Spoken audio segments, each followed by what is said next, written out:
everyone, I'm Sahid. Thank you for clicking this video. I'm very happy that you're here. Today I will be continuing my chapter series on Blessings by Chukwuebuka ibeh. So I read part 1, chapter 1 last time, and today I'll be reading part 1, chapter 2. So I'm very excited. Like my other videos, before I start my chapter series, I like to give a brief intro slash summary of what I've read so far. So to begin, I want to talk about the author. Chukwuebuka ibeh is a Nigerian author who was born in Port Harcourt in 2000. And he wrote this book. I believe it was his debut novel, and this book is about queer identity, growing up in Nigeria. It's about certain family, I guess, crisis or issues, and just growing up as a overall growing up as a queer teenage boy. And we are introduced to the main character of this book, Obifuna. Obifuna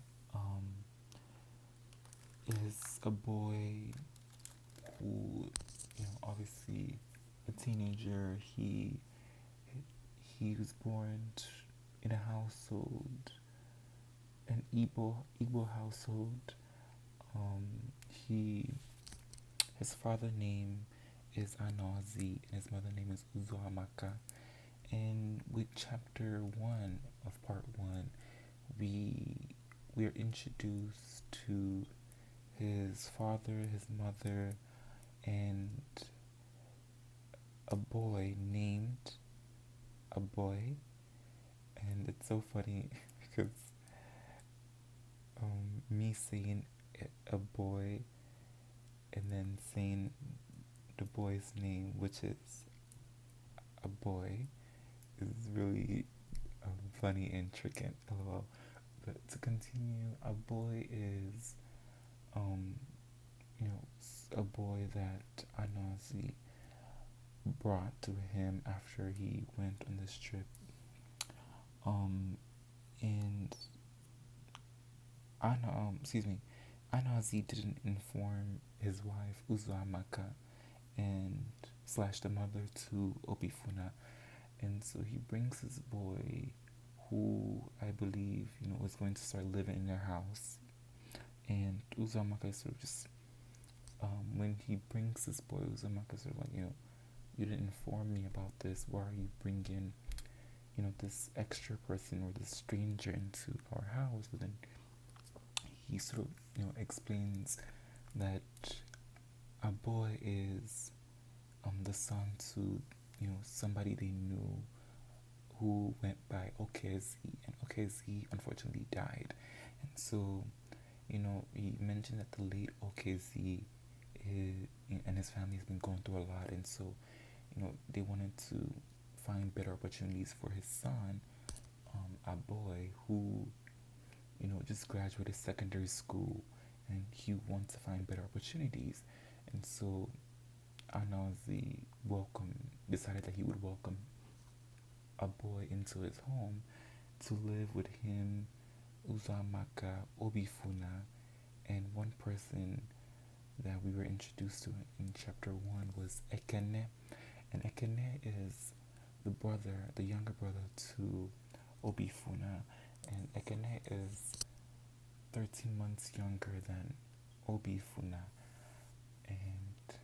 And to sort of describe what later happened in chapter 1, when Obifuna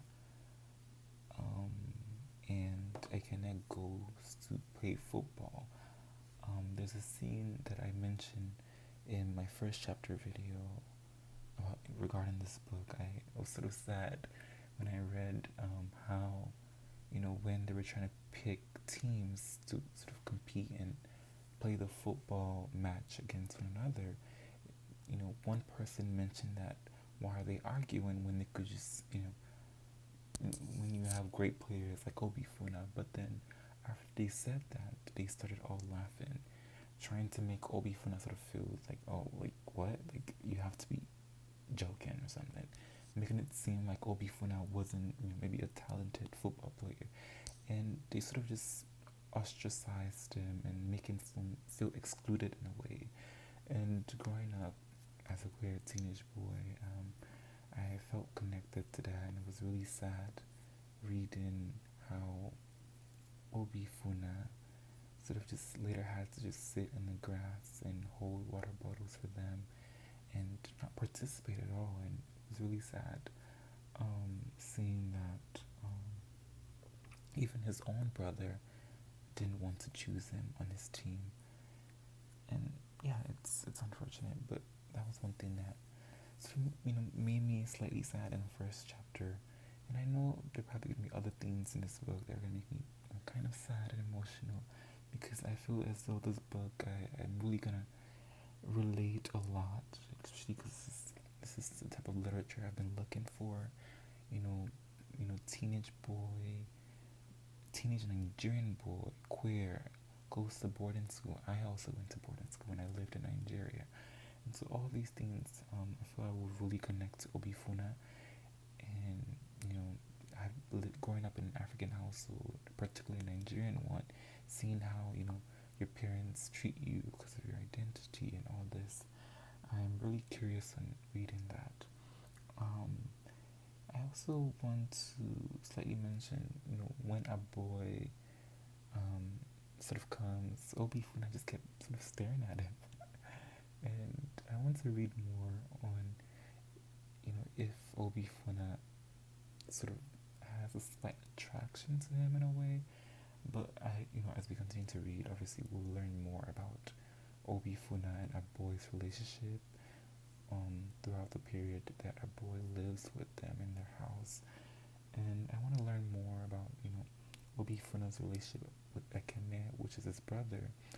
Because in chapter 1, I remember how the author Chukwuebuka ibeh included that Obifuna often feels as though he needs his younger brother Ekene's approval, but that's something he's been trying to work against, and not, especially because he's younger than him. He shouldn't need his younger brother's approval in anything, and so I am wanting to read more about that. But to get right onto it, before I do, I just want to say thank you so much for being here, and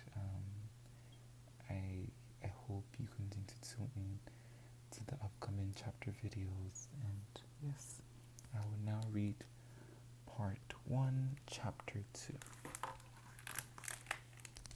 Part 1, chapter 2. Of all the things there are to worry about during pregnancy, a name for the child was what troubled Uzoamaka the most. She thought the suggestions from her friends, Chidera, Tochukwu, Ngozi, too regular, too simplistic, Anazi's suggestions too practical, or, like everything about him, having a curious archaic ring. Who named their child Nana? She wanted a name to capture her gratitude for his decision to stay past the second month, for allowing her to witness his first kick by the fifth. A simple, wondrous proof of her body's capacity to sustain life, after many miscarriages had led her to believe otherwise. And although she quite liked the suggestion from Anozi's mother, Obiajulu,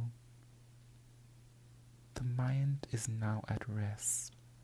She thought it was the kind of name a grandmother would give to her grandchild, a fun name heavy with sentimentality, not one to appear on a birth certificate, to be used stripped of context by the general, uncaring public. In the end, she had settled for a bit of both. The final decision, which she scribbled with certainty on his birth certificate, was straightforward and practical while also retaining its touch of sentimentality. Most of all, it felt apt. May my heart not be lost, for his arrival had solidified in some odd way Uzoamaka's sense of place, restoring to her a lost ability to believe in the concept of miracles. His birth on a still Friday midnight in August of 1991 had taken her by surprise. He had arrived 2 weeks early, so that she mistook her early contractions for an out-of-character disturbance from him. She was up on her feet in the kitchen, putting away the plates from the evening's dinner, which she had had alone because Ngozi was away. And she thought at first she might sit down a bit to rest her back, and then, after a full hour of trying unsuccessfully to find a comfortable position and get him to relax, she rose from the chair and walked down the stairs to the neighbor's door and requested a ride to the clinic to have her baby. Ironically, it was the man, Mr. Adebayo, who flew into a panic, scurrying about his living room for proper clothes and emerging still undressed. In the car, he darted worried looks at her so often she feared the car would swerve off the road and slam into a ditch. She shrugged off his attempt to help her out of the car when they arrived at the clinic, walking the distance to the labor ward herself, and in a few hours she held the shrieking baby in her arms, watching with tears in her eyes as he furiously announced his presence in the world and an end to her longing. The midwives were enamored by him. They commented with approval on his healthy birth weight, his lack of jaundice, which was endemic at the time, the ease of the labor.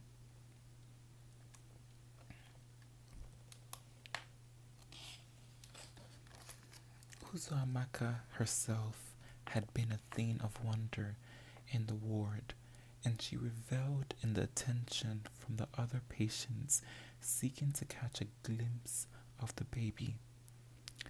Light-headed with contentment and already tired out by the time Ngozi arrived, his joy at the brink of bursting, he told her the car was outside, ready to take them home, and together they looked down at the baby in the crook of her arm, nursing her breast, a child after all these years. Uzoamaka liked to recount, at the slightest prompting, the circumstances surrounding Obifuna's birth. His arrival had not just been an answer to the nights of endless prayers and tears that had lasted for years, but also a reversal of their life's course and fortune.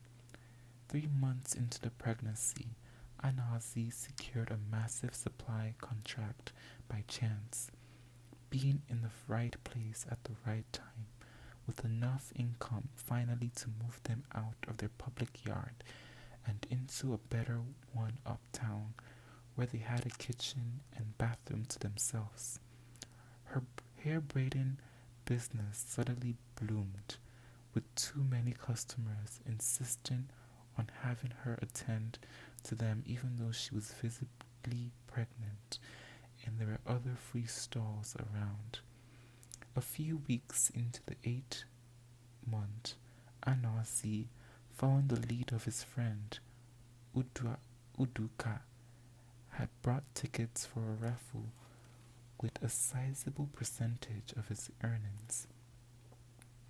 She nearly lost her mind when she found out, going for days without speaking to him, and when he informed her a week later that he had been notified that he was to receive his grand prize in Bini, being one of two lucky winners out of over 200 people, she dismissed it as a lie, a mischievous attempt to get her to start talking to him again. And when he arrived from work the following day, laughing and crying in her arms as he told her that the prize was a car, the new model Mercedes Benz, she screamed and jumped around the house until she felt a protesting kick, a warning to be still, and yet a small abiding reminder of the greater miracle that was now her life. You know, he brought us all these blessings, Anansi used to say in the early days following Obifuna's birth. It was just like him to state the obvious with the self-satisfaction of one wielding esoteric knowledge. Of course she knew. She regarded the baby with certain gratitude. He was faultless, free of the anxiety-inducing behaviors characteristics of newborns. He was popular at the market for his ready, dimpled smile and his full hair, which was soft to the touch and made people assume initially that he was a girl.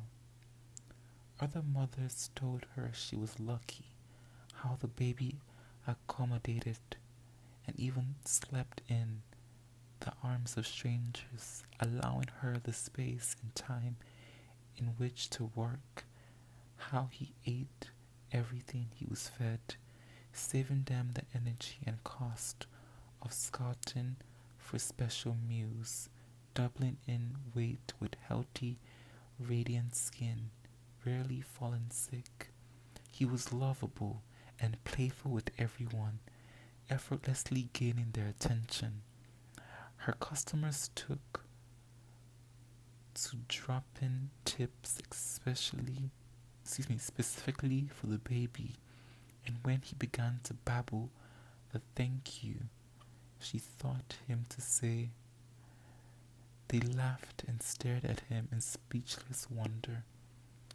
He was not even a year old when he began to totter about on unsteady legs and pronounce babyish variations of the names of the regular faces he saw. The general teasing was that he was an old man in a child's skin.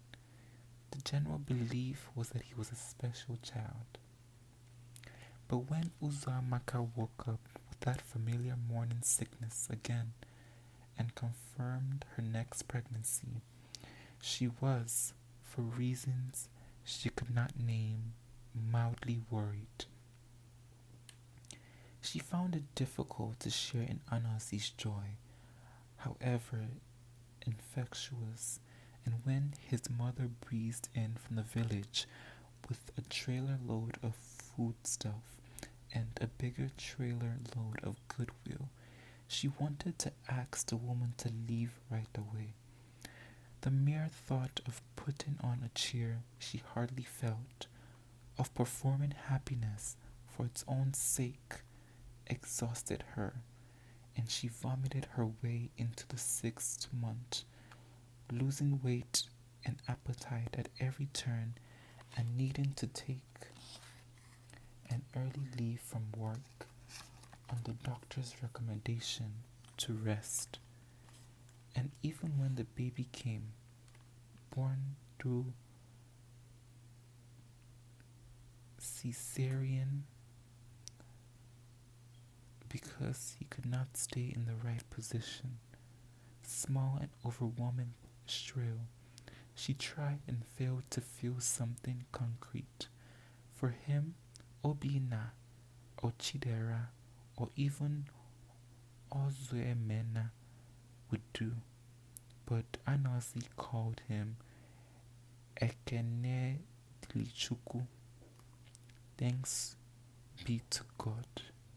And in her dark, fleetingly misanthropic moment, she would wonder what there was to be grateful for when the child had nearly taken her life. The considerable differences between the two children would become apparent as they were growing up. It was surprising and sometimes heartbreaking to watch her Obifuna lose all his babyish charm, turning into a reserved, self-effacing child, and unconsciously relegating authority to the brash, forthright Ekene. Obifuna transitioned before her very eyes, into the exact opposite of his baby self, and Uzoamaka looked on with growing despair as he tried and failed to be accepted by his peers and became susceptible to bullies, and most distressingly, he was now a source of irritated concern to Anozi. That boy, he remarked often, with none of the grateful wonder that characterized early Muslims on Obifuna. He's abnormal.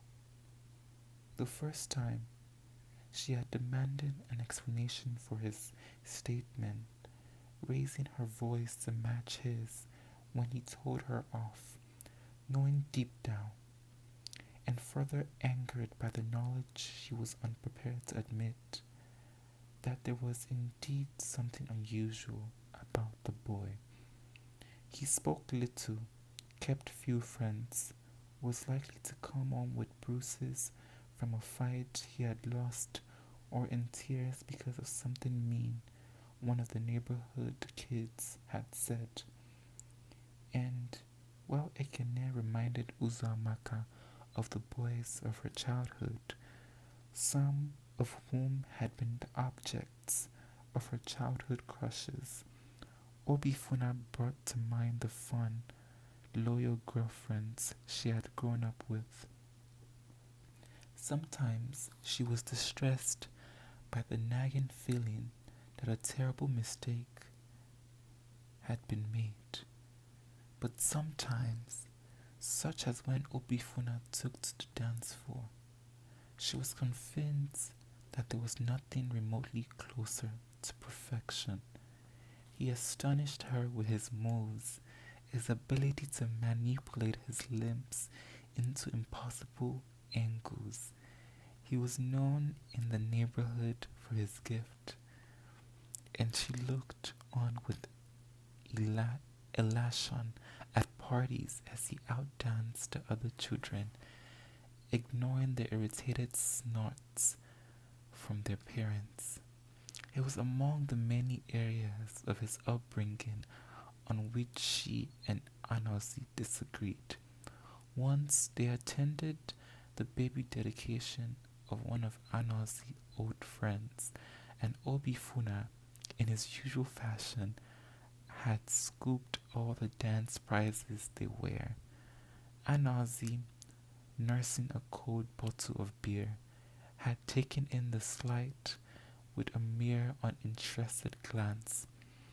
He was in a jocular mood, exchanging pleasantries with friends and presenting gifts to the parents of the child. And on the drive back home, he hummed merrily to the Oriental Brothers. But when they arrived, She was still unbuckling her sandals at the front door when Ngozi turned around to slap Obifuna across the face. Uzoamaka stood upright to see her son slammed against the wall from the force of the smack, corresponding welts appearing almost immediately on his face. "What is wrong with you, Anumanu?" Anozi swore, his voice getting stuck behind his throat as it did when he was working himself into a fit of rage. "Are you a woman in a man's skin? Asim ibu no woke ko ibu mwangi," he demanded, undoing the hook of his belt for a proper assault. It was then that Uzoamaka wedged herself between them and dared him to lay a finger on her son one more time, telling him to wait and see if she would not feed him his own penis. They stood staring at each other for a long time, he surprised by her audacity. She seething in her newly found compounding rage, the silence fraught with expectation until Anozi put the belt down and stormed into the bedroom. The boy cried until dinner was ready, all the way through dinner and late into the night. She sat by his bed, rocking him gently and whispering, "Ozugonu, sorry," and a whole lot of promises. She held his head to her breast. His temperature was rising, and felt her blood rise to her head from rage. How ridiculous, how callous and absurd to expect perfection from a child. He was only 8 years old, unaware of what proper behavior entailed. But as she put out the light in the room, having managed to subdue his tears and put him to sleep, she wished he would be a little more conventional. And that is the end of chapter 2 of part 1.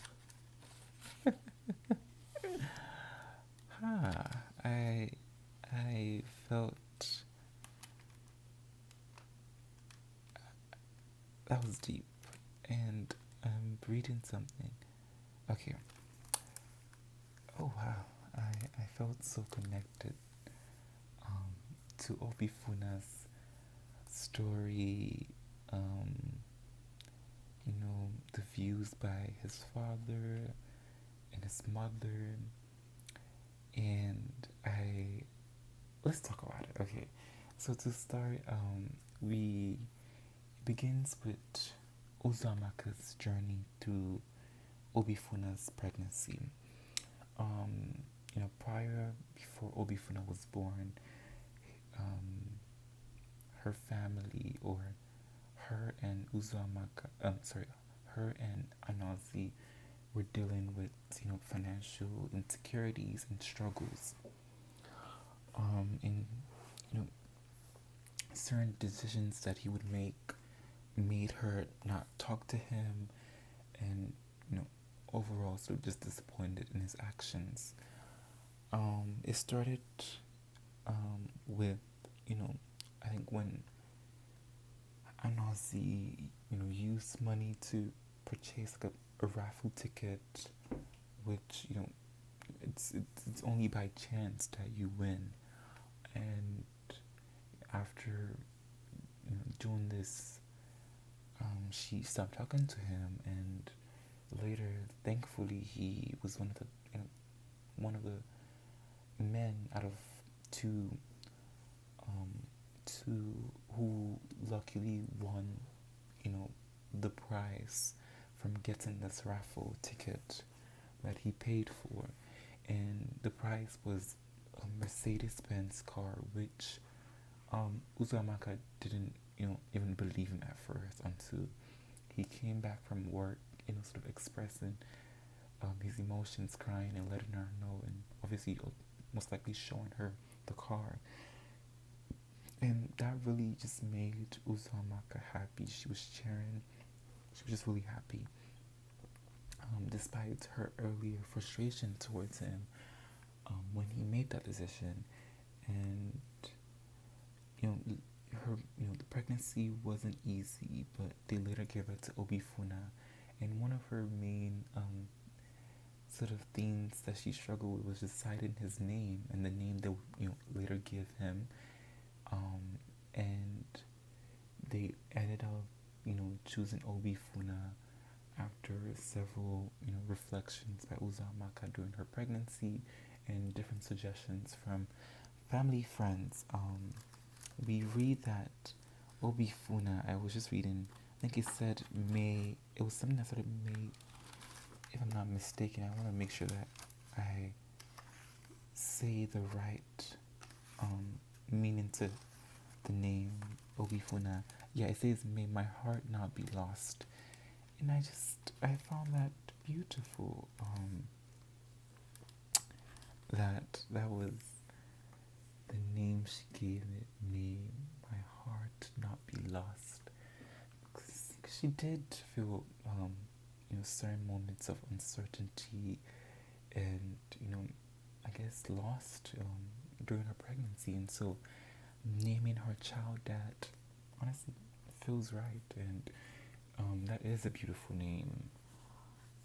And then after Obifuna was born, hearing Ngozi sort of express that giving birth to Obifuna, or Uzumaka, being pregnant with Obifuna was the greatest gift that could have been given to them, and that's why I guess their lives started to slightly flourish in a way after they gave birth to him.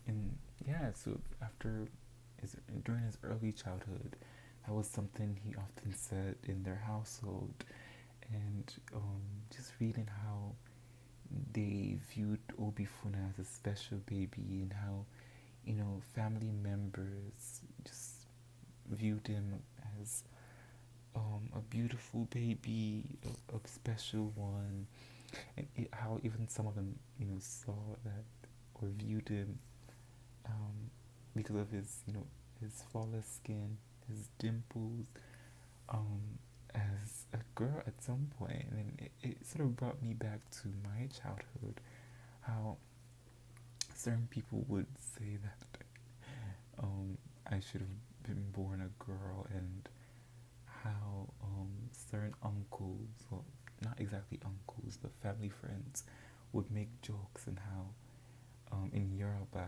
how they, when my mom was pregnant or something, I was supposed to be a girl, but then I came out as a boy, and it was just always funny to me. But yeah, and it took me back to my childhood, and then also reading how people just loved Obifuna as a child. It reminds me of how much a lot of people just loved me, and really always said funny things to me and held me and just showed proper care to me as a child. And then obviously something that made me sad also in this chapter was reading about Obifuna, who is just this boy who loves to dance. How his father reacted to him doing that, but his mom loved it so much. It reminds me of sort of how my mom and my aunties really just loved and supported me whenever I would dance at parties. I loved dancing and I still love dancing, but as a kid I did it so freely, and I didn't care because it made me feel so good, and it was something I did so passionately growing up. And at parties, I remember at neighborhood parties, as similar to Obifuna, I would just always dance and win prizes and beat all the other kids at the dancing competition. And it made me feel so connected, and it was really meaningful reading that. But then the unfortunate part was also, and the most real part and the truthful part is dealing with sort of, the father figure. So in this case, Obifuna, when he got back home from the party that one of Anazi's old friend was having, he he basically slaps Obifuna for dancing, and he sort of makes a comment saying that, are you a woman in a man's skin? Why are you, sort of doing dances like this and, moving in those ways? And he slaps him, and this leaves Obifuna really sad and leaves Uzumaka raged, and she really gets really upset at Anozi, and she sort of says something I found really funny, which is that if he dared lay another finger on Obifuna, she would feed him his own penis, and I found that quite courageous and quite needed in that moment. So I'm glad she said that. And it slightly reminds me of sort of how, well, before I sort of say what it reminds me of, later on, due to the fact that Anazi slapped Obifuna sort of cried himself to sleep, and his mom sort of had to come and, you know, cuddle him in a way and make him sort of stop crying. And she said certain words in Igbo, to apologize to him to what his father had done. And yeah, and he later ended up sleeping, with his mom sort of helping him calm down in a way. His temperature was quite high as he was laying or slightly resting his mother, and it was really sad reading that because it reminded me of when I had certain situations as a child who was just not the usual conventional boy, slightly more feminine, having to deal with that pressure to be more masculine, and due to the fact that I wasn't that, experiencing abuse, and thinking about it, it's quite sad. But like many African households, physical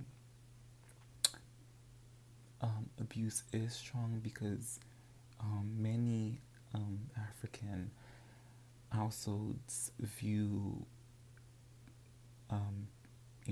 beating and scolding as a way of parenting and making sure that the kids are learning from the mistakes.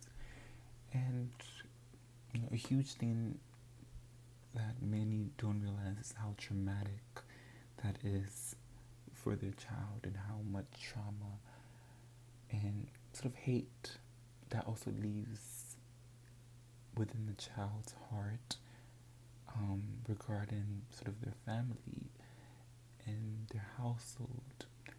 And it makes it really hard when you grow up remembering all things like that, But yeah, it made me sad reading that.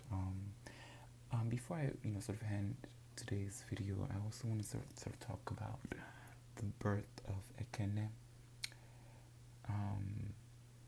So Ekene is, as we read, quite opposite from Obifuna. Ekene, when Ozoamaka was pregnant with Ekene, she almost lost her life, and the pregnancy was quite hard. It left a lot of worries. She literally almost died. The baby wasn't in the right position. She had to give birth to him early than she did with Obifuna, and it wasn't easy.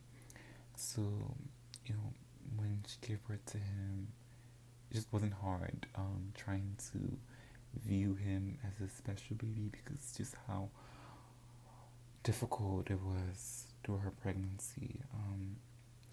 Compared to Obifuna, she didn't express what she did with Ekene, and also seeing how just opposite Obifuna and Ekene are, just was really interesting. Reading how as they grew older, seeing how Obifuna characteristics start to change, growing, not only with opposite person from him, a brother who was just the complete opposite for him, but also seeing how as he grew up, with this different characteristics that he had, he became more reserved. He became sort of like a shy boy in a way, as he started to see how society treat people like him. And obviously he probably hasn't figured it out yet. He's just only 8 years old. But his parents, particularly Uzumaka, noticed how his characteristics started to change, and how he would have experiences with bullies, and how he would sometimes come home with scratches and bruises from fights that have happened, particularly due to mostly bullies or students who would say these hurtful things to him. And that was really sad reading about, because this is the experience of many queer teenagers, and just bullies are a huge part of our lives. And growing up today, it's still common. People say hurtful things to you and to your identity, and it was really sad reading about that. And yeah, I felt sad reading that. And like I said, I want to read more of Ekene's and Obifuna's relationship over the years, and I just want to see.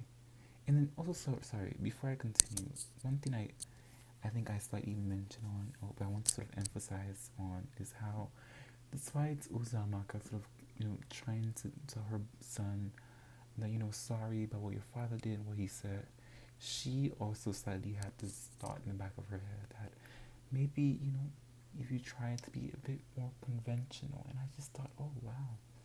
But no, it wasn't too surprising, because it reminded me of just how many sort of mother figures want to sort of support and prevent their sons from. Sorry, I'm just like touching things, because whenever I think, I like to move around slightly because it helped me think. But thinking about how that thought was in the back of her head reminded me of how certain mother figures, despite them wanting to support their the child who they had in their stomach for 9 months and love deeply, they still have this traditional belief that men should be this way, women should be this way, men shouldn't do this, men shouldn't do that. And so she slightly believes that maybe if he was a bit conventional, which is sad to think of, because what really is conventional? Like, he's only 8 years old, an 8-year-old boy, still figuring a lot of things about himself, and it was kind of sad reading that. But yeah, this part 1 has been interesting so far, and I'm really looking forward to reading more about this book, about different human motives, attitudes, the emotions that the characters take on throughout the different chapters, and how the story continues to build up, and how we get introduced into different new characters, and how in different situations and spaces, how people change and people act, But yeah, thank you so much for watching this video. I really appreciate your presence. If you enjoyed this video, please kindly subscribe, like, and comment. Thank you.